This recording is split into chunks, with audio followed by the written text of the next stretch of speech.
Chapter 1. Unlimited Possibilities. The mind of man is conscious and subconscious, objective and subjective, external and eternal. The conscious mind acts, the subconscious reacts. The conscious mind produces the impression, the subconscious produces the expression. The conscious mind determines what is to be done. The subconscious supplies the mental material and the necessary power. The subconscious mind is the great within, an intermental world from which all things proceed that appear in the being of man. The conscious mind is the mind of action. The subconscious mind is the mind of reaction. But every subconscious reaction is invariably the direct result of a corresponding conscious action. Every conscious action produces an impression upon the subconscious, and every subconscious reaction produces an expression in the personality. Everything that is expressed through the personality was first impressed upon the subconscious. And since the conscious mind may impress anything upon the subconscious, any desired expression may be secured, because the subconscious will invariably do what it is directed and pressed to do. The subconscious mind is a rich mental field. Every conscious impression is a seed sown in this field, and will bear fruit after its kind, be the seed good, bad, or otherwise. All thoughts of conviction and all deeply felt desires will impress themselves upon the subconscious, and will reproduce their kind to be later expressed in the personal being of man. Every desire for power, ability, wisdom, harmony, joy, health, purity, life, greatness will impress itself upon the subconscious, and will cause the thing desired to be produced in the great within. The quality and the quantity depending upon the depth of the desire, and the conscious realization of the true idea conveyed by that desire. What is produced in the within will invariably come forth into expression. The personality, therefore, by knowing how to impress the subconscious, man may give his personal self any quality desired, and any quantity desired. Personal power, physical health, mental brilliancy, remarkable ability, extraordinary talent, rare genius, these are attainments that the subconscious of every mind can readily produce and bring forth when properly directed and impressed. The subconscious mind obeys absolutely the desires of the conscious mind, and since the subconscious is limitless, it can do for man whatever he may desire to have done. What man may desire to become, that he can become, and the art of directing and impressing the subconscious is a secret. Unlimited possibilities do exist in the subconscious of every mind, and since these possibilities can all be developed, there is no end to the attainment and achievement of man. Nothing is impossible. The great within is limitless, the inexhaustible source of everything that may be required for the highest development and the greatest accomplishment in human life. And whatever we may direct the within to produce, the same will invariably be produced. Chapter 2. Desire and Faith. To properly direct and impress the subconscious, the first essential is to realize that the subconscious mind is a finer mentality that permeates every fiber of the entire personality. Though the subconscious can be impressed most directly through the brain center, the volume of subconscious expression will increase in proportion to our conscious realization of subconscious life in every part of mind and body. To concentrate attention frequently upon the subconscious side of the entire personality will steadily awaken the great within. This will cause one to feel that a new and superior being is beginning to unfold, and with that feeling comes a conviction that unbounded power does exist in the deeper life of man. When the awakening of the subconscious is felt in every part of mind and body, one knows that anything may be attained and achieved. Doubts disappear absolutely, because to feel the limitless is to believe in the limitless. While impressing the subconscious, attention should be directed upon the inside of the mind, and this is readily done while one thinks that the subconscious mentally permeates the personality, as water permeates a sponge. Think of the interior essence that permeates the exterior substance, and cause all mental action to move toward the finer mental life that lives and moves and has its being within the interior mind. This will cause the conscious action to impress itself directly upon the subconscious, and a corresponding reaction or expression will invariably follow. While directing attention upon the subconscious, the idea that is to be impressed should be clearly discerned in mind, and an effort should be made to feel the soul of that idea. To mentally feel the soul of the idea will completely eliminate the mechanical tendency of mental action, and this is extremely important because no mechanical action of mind can impress the subconscious. Perfect faith in the process is indispensable, and to inwardly know the results will be secured is to cause failure to become impossible. The deeper and higher the attitude of faith while the subconscious is being impressed, the more deeply will the impression be made, and the deep impression not only enters the richest states of the subconscious, but also produces results. The attitude of faith takes the mind into the superior, the limitless, the soul of things, and this is precisely what is wanted. When the mind transcends the objective, it enters into the subjective. And to enter into the subjective is to impress one's idea and desires directly, deeply and completely upon the great within. Such impressions will invariably produce remarkable expressions, not only because they have entered more deeply into the subconscious, but also because every impression that is made in the attitude of faith is given superior quality, greater power, and higher worth. The subconscious should never be approached in the attitude of command or demand, but always in the attitude of faith and desire. Never command the subconscious to do this or thus, but desire with a deep, strong desire, that the subconscious do what you desire to have done, and animate that desire with a faith that it positively will be done. To combine a high faith with a strong desire while impressing the subconscious is the secret through which results may invariably be secured. The subconscious should never be forcefully aroused, but should be gradually awakened and developed through such actions of mind as are deep and strong while perfectly serene. Deep thoughts on all important subjects, lofty aspirations on all occasions, and a constantly expanding consciousness will aid remarkably in awakening the great within. Whenever attention is directed upon the subconscious, an effort should be made to expand consciousness by picturing upon mind the expanding process, while the deeper feeling of thought is placing itself in touch with the universal.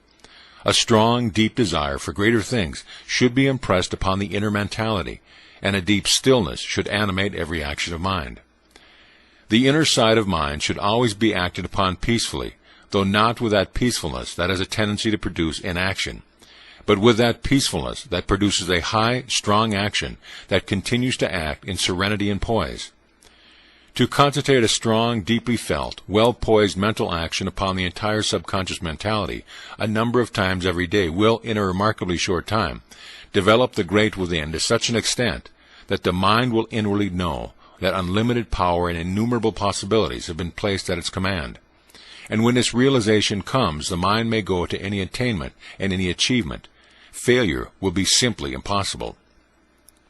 When the development of the subconscious has been prompted to the degree, the conscious mind will instinctively feel that failure is impossible, and will consequently leave results to the law.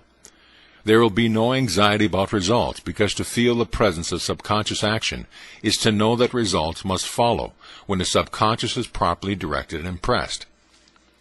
Perfect faith in the law that the subconscious will invariably do whatever is impressed to do will eliminate anxiety completely.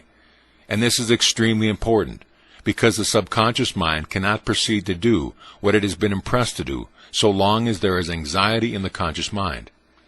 Provide the proper conditions, and the law will positively produce the desired results, and to inwardly know this is the first essential in providing the proper conditions. The subconscious mind is somewhat similar to the phonograph. Under certain conditions it can record anything, and under certain other conditions it can reproduce everything that has been recorded. There is this difference, however. The subconscious not only reproduces exactly what has been recorded, but will also form, create, develop, and express what mind may desire when the impression is being made. That is, the subconscious not only reproduces the seed itself, but as many more seeds as the original seed desired to reproduce, and also the exact degree of improvement in quality that was latent in the desire of the original seed or impression. The subconscious not only reproduces the mental idea contained in the impression, but also every essential that may be required to fulfill the desire of that impression.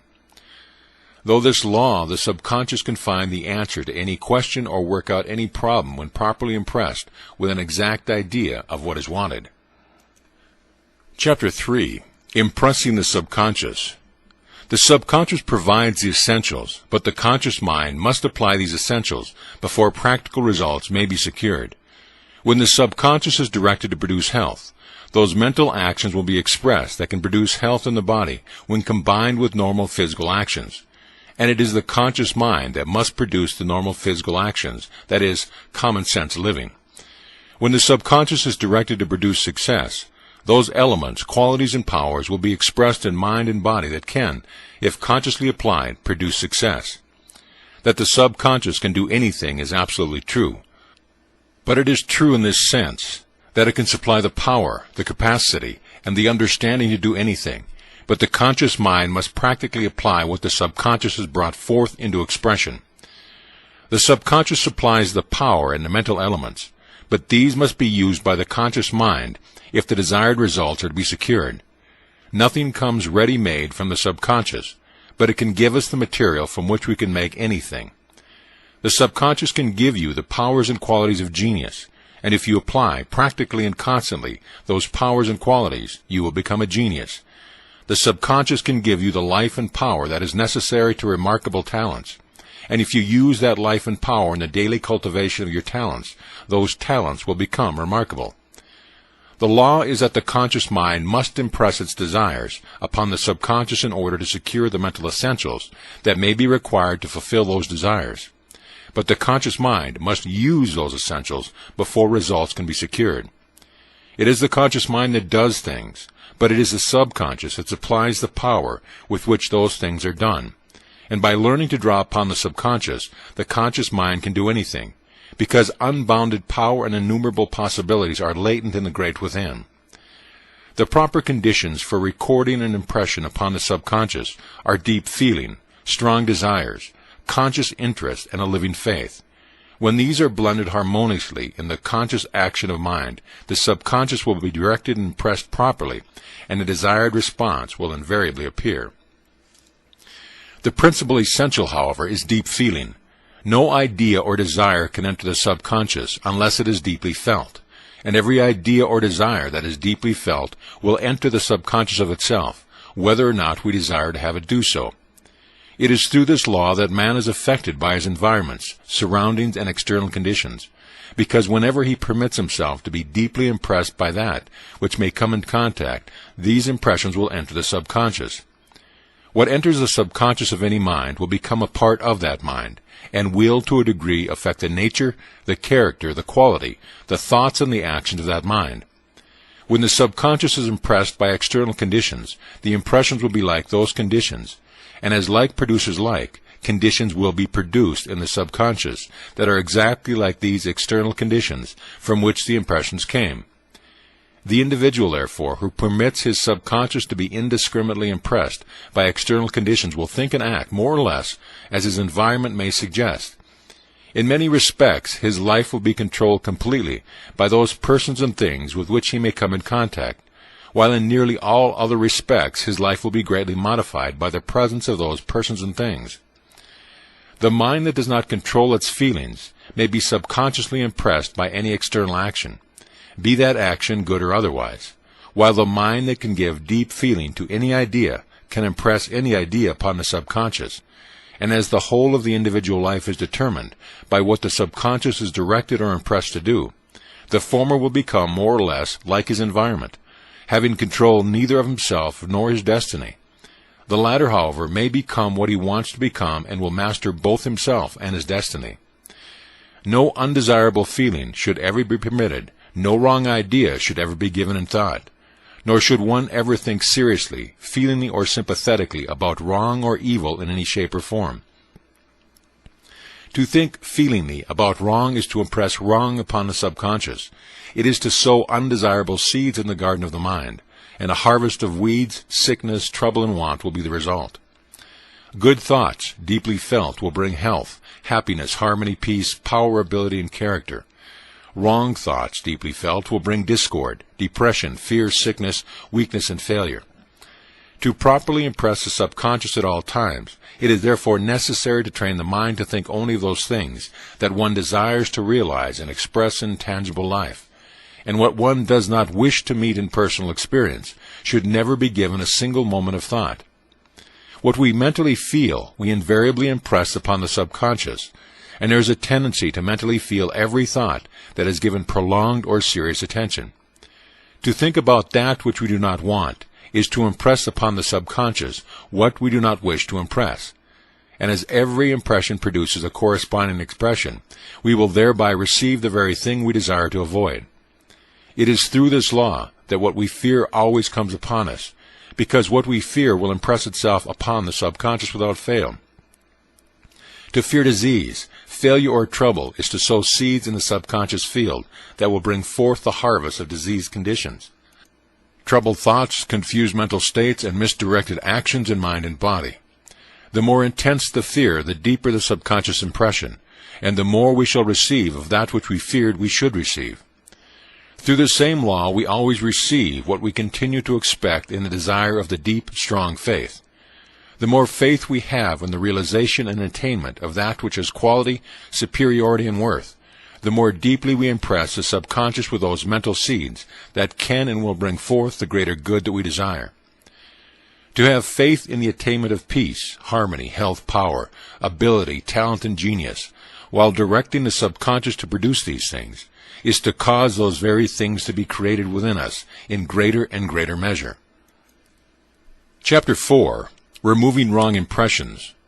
The purpose of consciously and intelligently directing the subconscious is first, to correct every wrong, every flaw, every defect, every perversion, and every imperfect condition that may exist in the personality of man, and second, to bring out into fuller expression the limitless possibilities that exist in the great within. Everything that is wrong in the personal life of the individual comes from a corresponding wrong impression in the subconscious.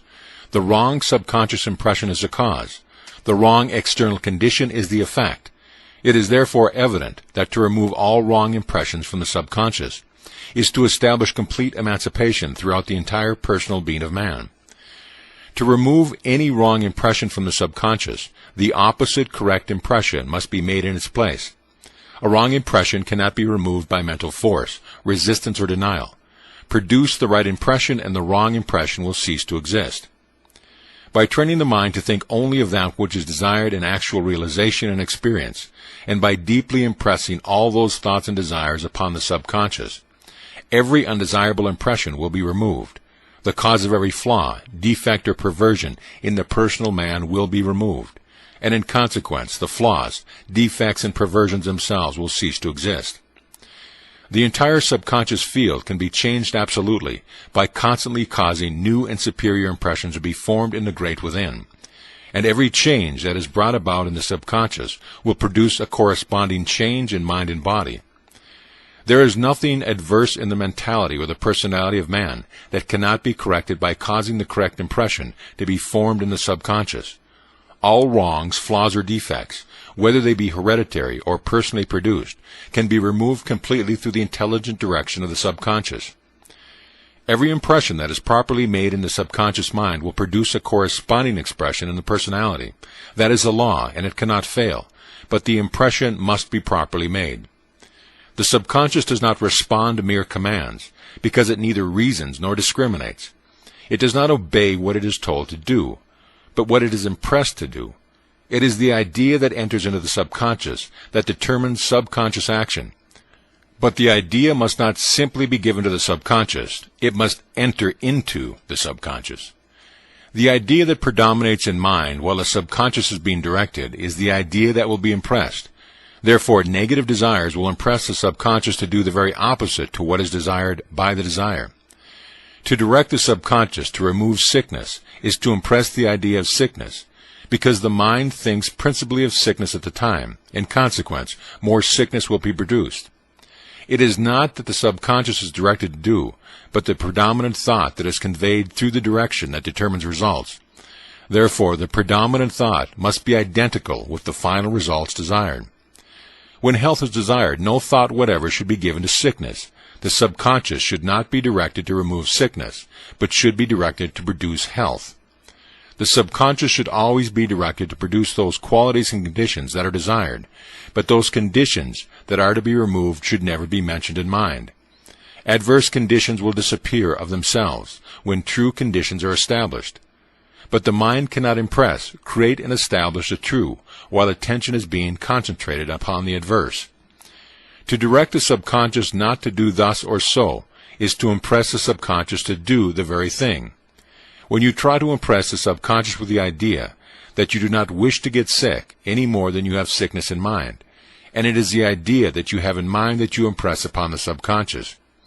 To remove sickness, forget sickness absolutely, and impress upon the subconscious mind the idea of health, and that idea alone. Desire health with all the power of mind, and fill both sides of mentality, conscious and subconscious, so completely with that desire that every thought of sickness is forgotten.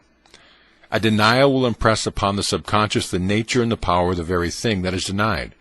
Therefore, to deny evil or resist evil is to produce causes in mind that will, in the coming days, produce more evil. To try to deny away adverse conditions is to continue in perpetual mental warfare with those very things that mind is trying to destroy. Temporary states of seeming freedom in some parts of the system will be followed regularly with outbreaks of adversity in other parts, while the subconscious cause of undesirable conditions in mind or body will not be removed. So long as we continue to resist or deny evil, we will think about evil, and so long as we think about evil, evil will be impressed upon the subconscious. And whatever we impress upon the subconscious, that the subconscious will reproduce and bring forth into the personal life. When we have a great understanding that we wish to promote and desire to secure as much added power, ability, and capacity as possible from the great within, the subconscious should not be directed to prevent failure. To think of failure is to impress the subconscious with the idea of failure, and detrimental conditions that will confuse the mind and produce failure, will be expressed. All thought of failure should be eliminated, and the subconscious should be deeply impressed to produce success. The subconscious will respond by bringing forth the power, the capacity, the ability, the understanding, and the determination that can and will produce success. Chapter 5. Think on these things. When properly directed, the subconscious mind can inspire the conscious mind to do the right thing at the right time, to take advantage of opportunities during the psychological moment, and to so deal with circumstances that all things will work together to promote the object in view. It is therefore evident that when the subconscious is trained to work in harmony with the objects and desires of the conscious mind, failure becomes impossible, and success in greater and greater measure may be secured by anyone. When trying to remove undesirable habits, tendencies, or desires, the mind should never think, "I shall not do this anymore," because through such a thought or statement, the habit in mind will be re-impressed upon the subconscious and will gain a deeper foothold in the system than it had before. The proper course to pursue is to forget completely what you desire to remove. Refuse to think about it. When tempted to think of the matter, turn attention upon the opposite qualities, desires, or tendencies. Should you fail to become sufficiently interested in those opposite desires to forget what you want to forget, look for the most interesting points of view connected with those desires. The mental effort employed in trying to find the most interesting point of view connected with those desires will cause the mind to become thoroughly interested in those desires, and will, consequently, forget those things that should be forgotten. When the mind is being interested in those desires that you wish to cultivate, they should be impressed upon the subconscious with all the depth of feeling that can possibly be aroused. These impressions should be repeated in a number of times every day, and the new desires will soon take root in the subconscious. Every desire or tendency that takes root in the subconscious will begin to develop and express itself in the personal self, and will be felt throughout the personality. When the new desire is fully expressed, it will be thoroughly felt, and since no two desires of opposite nature can exist in the person at the same time, the old desires will disappear, the old tendencies and the old habits will have vanished completely. To impress upon the subconscious a strong desire for the better, the pure and the superior, is the cause the system to crave something better. The force of desire will be refined, the entire organism will be purified, and the wants of the personal self will be normal on a higher plane. All kinds of undesirable habits may be removed by constantly impressing upon the subconscious the idea of pure desire, and all tendencies to anger, hatred, and similar states may be removed by causing the qualities of love, kindness, justice, and sympathy to be more fully developed in the great within. To remove fear and worry, impress the subconscious as frequently as possible with a deep feeling of faith, gratitude, and mental sunshine. To have faith is to know that man has the power to perpetually increase the good, and that he may constantly press on to better things and greater things. To have faith is to be guided by superior mental lucidity, and thereby know how to select what is safe and secure. And he who knows that he is on the safe path, the ascending path, the endless path to better things and greater things, has eliminated fear absolutely. To live constantly in the spirit of gratitude is not only to remove worry, but the cause of worry. To be grateful for the good that is now coming into life is to open the way for the coming of greater good. This is the law, and he who is daily receiving the greater good has no cause for worry. He will even forget that worry ever had a place in his mind. To constantly impress the subconscious with mental sunshine is to establish a tendency to live on the bright side, the sunny side, and to live on the bright side is to increase your own brightness. Your mind will become more brilliant. Your thinking will have more lucidity and clearness. Your nature will have more sweetness. Your personality will be in more perfect harmony with everything. Your life will be better. Your work will be better. Everything will be better. Therefore, by living on the bright side, all things will steadily become better and brighter for you. When all is dark and everything seems to go wrong, arouse all your energies for the purpose of impressing and directing the subconscious to produce the change you desire. Give the deepest possible feeling to these impressions and have a stronger faith than you ever had before. Continue persistently until the great within begins to respond. You will then feel from within how to act.